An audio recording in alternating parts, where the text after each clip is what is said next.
2026-27ನೇ ಸಾಲಿನಲ್ಲಿ 20,000 ರೂಪಾಯಿಗಳು ಉಚಿತವಾಗಿ ಸಿಗುವಂತಹ ಒಂದು ಹೊಸ ವಿದ್ಯಾರ್ಥಿ ವೇತನದ ಕುರಿತು ಸಂಪೂರ್ಣವಾದಂಥ ಮಾಹಿತಿಯನ್ನು ತಿಳಿಸಿಕೊಡ್ತಾ ಇದ್ದೀನಿ.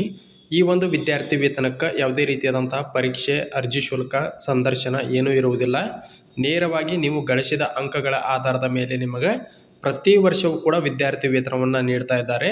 ಅಂದರೆ ಈ ವರ್ಷ ಏನಾದರೂ ಅರ್ಜಿಗಳನ್ನು ಸಲ್ಲಿಸಿ ಆಯ್ಕೆಯಾದಲ್ಲಿ ನಿಮ್ಮ ಕೋರ್ಸ್ ಪೂರ್ಣಗೊಳ್ಳುವವರೆಗೂ, ಅಂದರೆ ನೀವು ಜನರಲ್ ಗ್ರ್ಯಾಜುಯೇಷನ್ ಕೋರ್ಸ್ಗಳನ್ನು ಓದ್ತಾ ಇದ್ದರೆ 3 ವರ್ಷಗಳವರೆಗೂ, ಮತ್ತು ನೀವೇನಾದರೂ ಪ್ರೊಫೆಷನಲ್ ಕೋರ್ಸ್ಗಳನ್ನು ಓದ್ತಾ ಇದ್ದರೆ 4 ವರ್ಷಗಳವರೆಗೂ ಕೂಡ ಈ ಒಂದು ವಿದ್ಯಾರ್ಥಿ ವೇತನವನ್ನು ನೀಡ್ತಾ ಇದ್ದಾರೆ.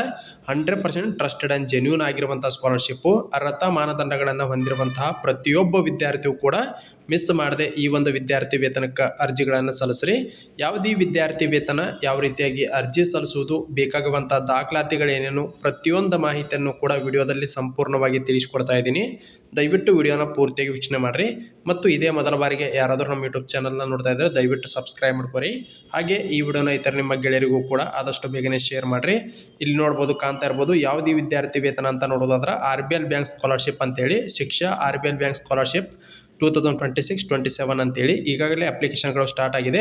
ನೀವೇನಾದರೂ ಈ ಒಂದು ವಿದ್ಯಾರ್ಥಿ ವೇತನಕ್ಕೆ ಅರ್ಜಿ ಸಲ್ಲಿಸಿ ಆಯ್ಕೆ ಆದರೆ ಅಂದ್ರೆ ನಿಮಗೆ ಪ್ರತಿ ವರ್ಷವೂ ಕೂಡ 20,000ವರೆಗೂ ಕೂಡ ವಿದ್ಯಾರ್ಥಿ ವೇತನ ಸಿಗ್ತಾ ಇದೆ. ಅಂದರೆ ನಿಮ್ಮ ವಾರ್ಷಿಕ ಶುಲ್ಕಕ್ಕೆ ಅನುಗುಣವಾಗಿ ನಿಮ್ಗೆ ಸ್ಕಾಲರ್ಶಿಪ್ ಅಮೌಂಟನ್ನು ಕೊಡ್ತಾ ಇದ್ದಾರೆ. ಈಗಾಗಲೇ ರಿನ್ಯೂವಲ್ ಅಪ್ಲಿಕೇಶನ್ಗಳು ಕೂಡ ಸ್ಟಾರ್ಟ್ ಆಗಿದ್ದಾವೆ. ಯಾರೆಲ್ಲ ವಿದ್ಯಾರ್ಥಿಗಳು ಕಳೆದ ಬಾರಿ ಈ ಒಂದು ವಿದ್ಯಾರ್ಥಿ ವೇತನಕ್ಕೆ ಅರ್ಜಿಗಳನ್ನು ಸಲ್ಲಿಸಿ ಆಯ್ಕೆ ಆಗಿದ್ದೀರಿ, ಅಂತಹ ವಿದ್ಯಾರ್ಥಿಗಳು ಕೂಡ ರಿನ್ಯೂವಲ್ ಮಾಡ್ಕೊಳ್ಬೋದು. ತಮ್ಮ ಮಾರ್ಕ್ಸ್ ಕಾರ್ಡನ್ನು ಮತ್ತು ಬೋನಫೈಡ್ ಸರ್ಟಿಫಿಕೇಟನ್ನು ಅಪ್ಲೋಡ್ ಮಾಡಿ ನೀವು ಈ ಒಂದು ವಿದ್ಯಾರ್ಥಿ ವೇತನವನ್ನು ರಿನ್ಯೂವಲ್ ಮಾಡ್ಕೋಬಹುದು. ಈಗಾಗಲೇ ಅಪ್ಲಿಕೇಶನ್ ಸ್ಟಾರ್ಟ್ ಆಗಿದೆ. ಈಗ ಫ್ರೆಷರ್ಸ್ಗೆ ಹೇಳ್ತಾ ಇರೋದು ನಾನು, ಅಂದ್ರೆ ಹೊಸದಾಗಿ ಅರ್ಜಿ ಸಲ್ಲಿಸಲು ಬಯಸುವಂತಹ ವಿದ್ಯಾರ್ಥಿಗಳ ಅರ್ಹತಾ ಮಾನದಂಡಗಳ ಬಗ್ಗೆ ನೋಡೋದಾದ್ರೆ, ವಿದ್ಯಾರ್ಥಿ ವೇತನದ ಹೆಸರು ಬಂದ್ಬಿಟ್ಟು ಶಿಕ್ಷಾ RBL ಬ್ಯಾಂಕ್ ಸ್ಕಾಲರ್ಶಿಪ್ 2026-27 ಅಂತೇಳಿ ಇಲ್ಲಿ ನೋಡ್ಬೋದು. RBL bank scholarship scheme under graduation students 2026-27 ಅಂತೇಳಿ ಯಾರು ಈ ಒಂದು ವಿದ್ಯಾರ್ಥಿ ವೇತನಕ್ಕೆ ಅರ್ಜಿಗಳನ್ನು ಸಲ್ಲಿಸಬಹುದು ಅಂತ ನೋಡೋದಾದ್ರೆ, ಯಾವೆಲ್ಲ ವಿದ್ಯಾರ್ಥಿಗಳು ಅಂಡರ್ ಗ್ರಾಜುಯೇಷನ್ ಕೋರ್ಸ್ಗಳನ್ನು ಅಂದ್ರೆ ಪದವಿಯನ್ನು ಓದ್ತಾ ಇದ್ದೀರಿ ಅಂತಹ ವಿದ್ಯಾರ್ಥಿಗಳು ಅರ್ಜಿಗಳನ್ನು ಸಲ್ಲಿಸಬಹುದಾಗಿರುತ್ತೆ. ನೀವು 10 ಮತ್ತು 12ನೇ ತರಗತಿಯಲ್ಲಿ ಕನಿಷ್ಠ 60 ಅಂಕಗಳನ್ನು ಗಳಿಸಿದರೆ ಸಾಕು, ಈ ಒಂದು ವಿದ್ಯಾರ್ಥಿ ವೇತನಕ್ಕೆ ಅರ್ಜಿಗಳನ್ನು ಸಲ್ಲಿಸಬಹುದು. ಯಾವುದೇ ವಿಭಾಗದಲ್ಲಿ ಅಂಡರ್ ಗ್ರಾಜುಯೇಷನ್ ಕೋರ್ಸನ್ನು ಮಾಡ್ತಾ ಇದ್ರು ಕೂಡ ಅರ್ಜಿಗಳನ್ನು ಸಲ್ಲಿಸಬಹುದಾಗಿರುತ್ತೆ. ಅಂದರೆ BA ಆಗಿರ್ಬೋದು, BCom ಆಗಿರ್ಬೋದು, BSc ಆಗಿರ್ಬೋದು, ಬೇರೆ ಯಾವುದೇ ಅಂಡರ್ ಗ್ರಾಜುಯೇಷನ್ ಕೋರ್ಸ್ಗಳನ್ನು ಮಾಡ್ತಾ ಇದ್ರು ಕೂಡ ಅರ್ಜಿಗಳನ್ನು ಸಲ್ಲಿಸಬಹುದು. ಪುರುಷ ಮತ್ತು ಮಹಿಳಾ ವಿದ್ಯಾರ್ಥಿಗಳು ಇಬ್ಬರೂ ಕೂಡ ಅರ್ಜಿಗಳನ್ನು ಸಲ್ಲಿಸಬಹುದಾಗಿರುತ್ತೆ. ಕುಟುಂಬದ ವಾರ್ಷಿಕ ಆದಾಯವು 4 ಲಕ್ಷಕ್ಕಿಂತ ಕಡಿಮೆ ಇರಬೇಕು. ಈಗಾಗಲೇ ಅರ್ಜಿಗಳು 27/7/2026 ಪ್ರಾರಂಭವಾಗಿದ್ದು, ಅರ್ಜಿ ಸಲ್ಲಿಸಲು ಕೊನೆಯ ದಿನಾಂಕ 26/9/2026 ಕೊನೆಯ ದಿನ ಆಗಿರುತ್ತೆ. ಇನ್ನೂ ಬಹಳ ದಿನಗಳವರೆಗೂ ಕೂಡ ಅವಕಾಶವನ್ನು ಕೊಟ್ಟಿದ್ದಾರೆ. ಯಾರ್ದೆಲ್ಲ ಇನ್ನೂ ಅಡ್ಮಿಷನ್ ಆಗಿಲ್ಲ, ಅಡ್ಮಿಷನ್ ತಗೊಂಡ ನಂತರವೂ ಕೂಡ ಅರ್ಜಿಗಳನ್ನು ಸಲ್ಲಿಸ್ರಿ. ಇನ್ನು ಸೆಪ್ಟೆಂಬರ್ವರೆಗೂ ಕೂಡ ನಿಮ್ಗೆ ಅರ್ಜಿ ಸಲ್ಲಿಸಲು ಅವಕಾಶವಿರುತ್ತೆ. ಇನ್ನು ಎಷ್ಟು ವಿದ್ಯಾರ್ಥಿ ವೇತನವನ್ನು ನೀಡ್ತಾ ಇದ್ದಾರೆ ಅಂತ ನೋಡೋದಾದ್ರೆ, ನಿಮ್ಗೆ ಮ್ಯಾಕ್ಸಿಮಮ್ 20,000ವರೆಗೂ ಕೂಡ ಸ್ಕಾಲರ್ಶಿಪ್ ಅಮೌಂಟನ್ನು ನೀಡ್ತಾ ಇದ್ದಾರೆ. ಈಗ ಎಕ್ಸಾಂಪಲ್ ಹೇಳುವುದಾದ್ರೆ, ನಿಮ್ಮ ಏನಾದರೂ ವಾರ್ಷಿಕ ಶುಲ್ಕ ಅಂದರೆ P ಏನಿದೆಯಲ್ಲ ಅದು 15,000 ಇತ್ತಂದ್ರೆ ನಿಮ್ಗೆ 15,000 ರೂಪಾಯಿಗಳ ಸ್ಕಾಲರ್ಶಿಪ್ ಅಮೌಂಟನ್ನು ಕೊಡ್ತಾರೆ. ಒಂದು ವೇಳೆ ನಿಮ್ಮ ಕಾಲೇಜಿನ ಫೀಸು 25,000 ಇತ್ತಂದ್ರೆ ನಿಮಗೆ ಗರಿಷ್ಠ 20,000 ರೂಪಾಯಿಗಳನ್ನು ಮಾತ್ರ ಅವರು ವಿದ್ಯಾರ್ಥಿ ವೇತನವನ್ನಾಗಿ ನೀಡ್ತಾರೆ.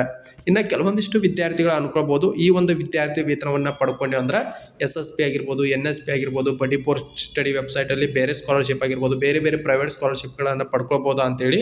ಹೌದು, ನೀವು ಬೇರೆ ಎಲ್ಲ ವಿದ್ಯಾರ್ಥಿ ವೇತನಗಳನ್ನು ಕೂಡ ಪಡ್ಕೊಳ್ಬೋದಾಗಿರುತ್ತೆ ಎಲಿಜಿಬಿಲಿಟಿಯನ್ನು ಹೊಂದಿದ್ರೆ. ಈ ಒಂದು ವೆಬ್ಸೈಟ್ ಮೂಲಕ ಯಾವುದಾದ್ರೂ ಒಂದು ಸ್ಕಾಲರ್ಶಿಪ್ಪನ್ನು ಕೊಡ್ತಾರೆ. ಈ ಒಂದು ಸ್ಕಾಲರ್ಶಿಪ್ಪನ್ನು ಪಡ್ಕೊಂಡ್ರೆ ಬೇರೆ ವೆಬ್ಸೈಟ್ ಮೂಲಕ ಬೇರೆ ಸ್ಕಾಲರ್ಶಿಪ್ಪನ್ನು, ಜೊತೆಗೆ SSPಯನ್ನು, NSPಯನ್ನು, ಕಾರ್ಮಿಕ ಇಲಾಖೆ ವತಿಯಿಂದ ನೀಡಲಾಗುವಂಥ ಸ್ಕಾಲರ್ಶಿಪ್ಪನ್ನು, ಬೇರೆ ಬೇರೆ ಸ್ಕಾಲರ್ಶಿಪ್ಗಳನ್ನು ನೀವಿಲ್ಲಿ ಪಡ್ಕೊಳ್ಬೋದಾಗಿರುತ್ತೆ. ಜೊತೆಗೆ ನೀವು 3 ವರ್ಷದ ಅಂಡರ್ ಗ್ರ್ಯಾಜುಯೇಷನ್ ಕೋರ್ಸನ್ನು ಓದ್ತಾ ಇರಬೇಕಾಗತ್ತೆ. ಇಲ್ಲಿ ಕೆಲವೊಂದಿಷ್ಟು ಡಾಕ್ಯುಮೆಂಟ್ಗಳು ಬೇಕಾಗತ್ತೆ. ಜೊತೆಗೆ ಕಂಪಲ್ಸರಿಯಾಗಿ ಬ್ಯಾಂಕ್ ಪಾಸ್ಬುಕ್ ಬೇಕಾಗತ್ತೆ. ಇನ್ನು ಬೇಕಾಗುವಂಥ ದಾಖಲಾತಿಗಳು ಏನೇನಂತ ನೋಡೋದಾದ್ರೆ, ಈಗಾಗಲೇ ಯಾರೆಲ್ಲ ಕಳೆದ ಬಾರಿ ಅಥವಾ ಕಳೆದ ವರ್ಷಗಳಲ್ಲಿ ಯಾವೆಲ್ಲ ವಿದ್ಯಾರ್ಥಿಗಳು ವಿದ್ಯಾಸಾರಥಿ ಪೋರ್ಟಲ್ ಮೂಲಕ ರಿಜಿಸ್ಟ್ರೇಷನ್ ಮಾಡ್ಕೊಂಡಿದ್ದೀರಿ ಅಂತಹ ವಿದ್ಯಾರ್ಥಿಗಳು ಲಾಗಿನ್ ಮಾಡಿ ಅಪ್ಲಿಕೇಶನ್ಗಳನ್ನು ಹಾಕಿರಿ. ಮತ್ತು ಹೊಸದಾಗಿ ರಿಜಿಸ್ಟ್ರೇಷನ್ ಮಾಡ್ಕೊಳ್ಳುವಾಗ ಬೇಕಾಗುವಂಥ ದಾಖಲಾತಿಗಳು ಏನೇನಂದ್ರೆ, ನಿಮ್ಮ ಫೋಟೋ ಬೇಕಾಗತ್ತೆ, ಆಧಾರ್ ಕಾರ್ಡ್ ಬೇಕಾಗತ್ತೆ, ಜೊತೆಗೆ ಬ್ಯಾಂಕ್ ಪಾಸ್ಬುಕ್ ಬೇಕಾಗತ್ತಾ, 10-12ನೇ ತರಗತಿ ಅಂಕಪಟ್ಟಿ ಬೇಕಾಗತ್ತಾ. ನೀವು ಈಗಾಗಲೇ ಏನಾದರೂ ಸೆಮಿಸ್ಟರ್ಗಳನ್ನು ಪೂರ್ಣಗೊಳಿಸಿದರೆ ಫಸ್ಟ್ ಸೆಮಿಸ್ಟ್ರು, ಸೆಕೆಂಡ್ ಸೆಮಿಸ್ಟರ್ ಅಂಕಪಟ್ಟಿ ಬೇಕಾಗತ್ತಾ.